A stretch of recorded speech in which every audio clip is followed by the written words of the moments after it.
Well, authoritarian rule, alleged corruption. Equatorial Guinea's president has a reputation. Yet Teodoro Obiang Nguema holds on to power, easily winning the recent April election. Was it free and fair? U.S. Ambassador John Bennett, who served in Equatorial Guinea and has become one of Obiang's harshest critics, talks this week one-on-one with Peter Cloutey.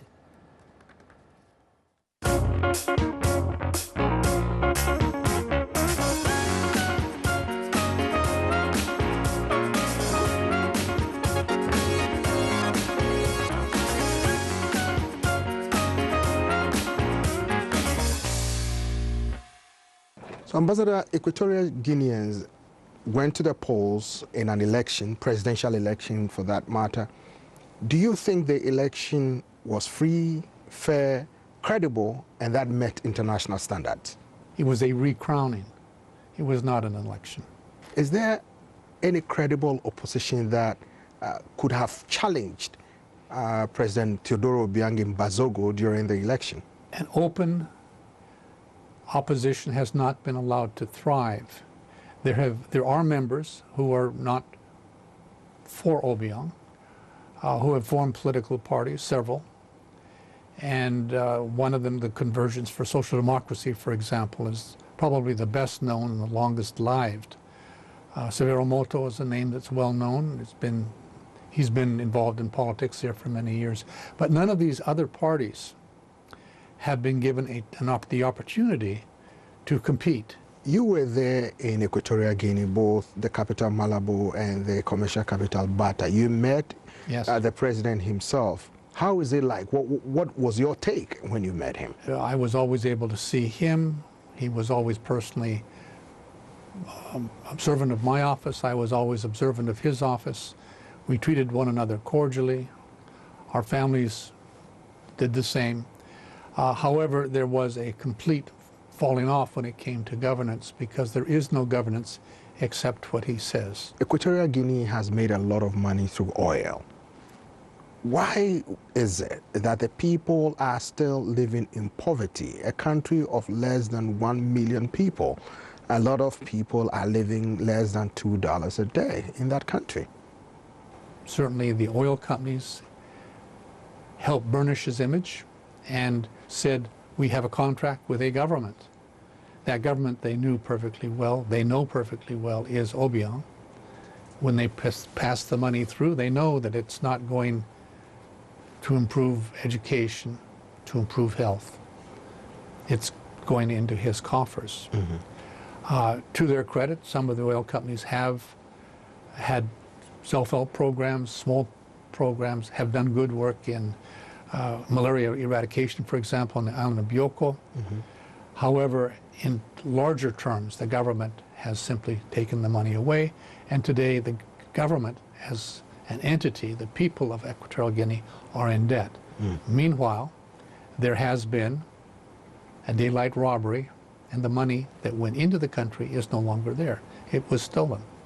Talking about the issue of his acceptance by the international community, some people have said, why hasn't the international community acted to help ease the tension in the country? But it appears the international community has embraced President Mbazogo. What are your views? We in the international community went up to the line of saying there is no rule of law here.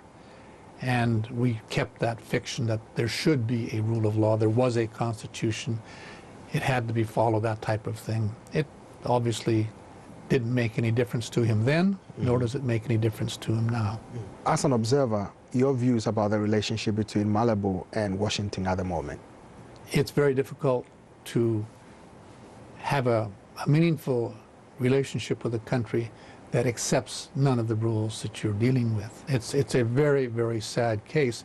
That's why the best single book of what happened during the Macias years, it was called Equatorial Guinea, An African Tragedy.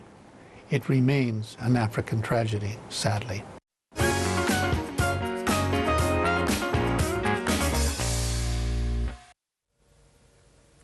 Here in Nigeria's northeast, years of Boko Haram attacks have killed or affected thousands of people, including wives and widows of the soldiers who are struggling to survive. But a vocational training program in Maiduguri offers a glimmer of hope. Channels television correspondent Blessing Tuna has the story from Borno State, voiced by Charles Eruka. Nigerian troops' operations in the battlefield are yielding considerable results. But away from the battlefront, the prolonged counterinsurgency war is affecting many victims in different ways, mostly women, including wives and widows of the soldiers. In spite of ongoing humanitarian intervention in the region, the needs remain enormous. To address this challenge, the Nigerian Air Force Wives Association started a Women Empowerment Initiative in 2015 to equip as many women and youths as possible with vocational skills in areas most affected, like Borno State. A stable home front and improved welfare condition of personal independence is a morale booster for our soldiers and men in the battlefront. Here, the beneficiaries, numbering 150, are undergoing 10 weeks intensive training in various vocational skills such as computer literacy, tailoring, baking, bead making and aluminium welding, among others. The goal is to enable them start up their own small-scale businesses towards self-reliance. I learned so many things. I want to open shop so that people will bring the job to me. And even I am even expecting to get contract from large buildings and even government. The participants eagerly learn the various skills, first by observing their tutors and then by trying their hands on what could soon become their specialty. For putting us through this training, we are very grateful. It's going to help us a lot. We are going to use it to support our husband too. We'll get a shop, we'll start a small business from there. For many of them, this gesture will go a long way towards improving their families' well-being in the face of the current economic realities.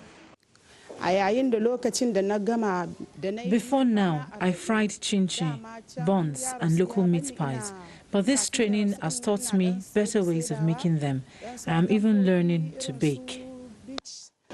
At the end of this program, these women and young men will be adequately armed with skills and starter packs to enable them establish their businesses and start a new life. It's time for us to take another break. Before we go, a reminder to visit our website, channelstv.com, for all the latest information, day or night. You can also find us at youtube.com/channelsweb. Still to come on Africa 54. One of the smallest tribes in the world in Kenya is facing one of their biggest battles, the preservation of their language itself. That story after the break.